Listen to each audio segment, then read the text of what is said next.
marching not perfectly in time.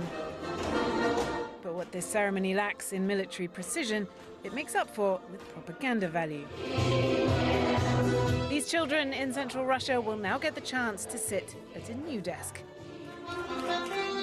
Emblazoned with the face of one of Russia's war dead, a former pupil at this school killed just 3 days into the invasion. His grieving mother struggling through. These so-called hero desks, turning classrooms into bleak memorials of a death toll Russia has otherwise tried to hide, are actually part of a government initiative.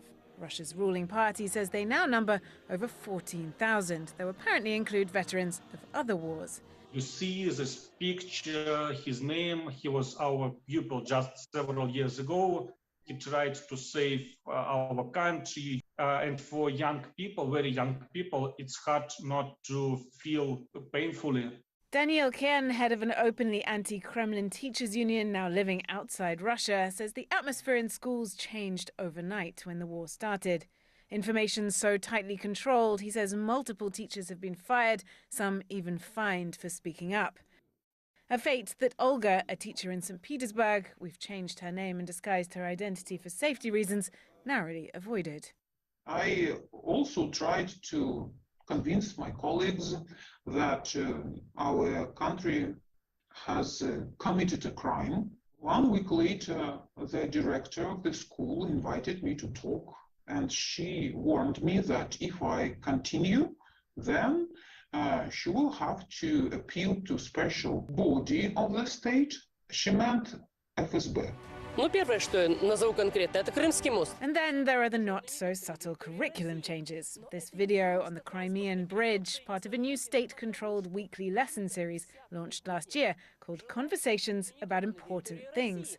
Но это не просто транспортный переход, соединивший. It's not just a transport crossing, the speaker explains, but a spiritual crossing.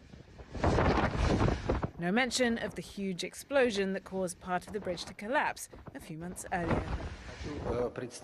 History is being rewritten in the textbooks. This one now includes the so-called special military operation. And it's not just recent history. It is a historic fact that Russia as a state began with Kiev, the Kievskaya Russia, so to say. But nowadays, the new textbooks of history are issued where this idea is removed. Scenes like this at a school in Crimea will also likely become much more common. Basic military preparation, a throwback to Soviet times, set to officially re-enter the school curriculum for older classes. It's a cheap, simple method of reaching a very large audience and to get across the government's position. It is, in essence, moral violence against children. CNN has reached out to the Russian Ministry of Education for comment on the purpose of these changes and got no response. Sitting at these hero desks in many schools, a reward for only the best students. A morbid incentive designed to breed a generation patriotic enough to accept a war whose consequences they are sure to inherit. Claire Sebastian, CNN, London.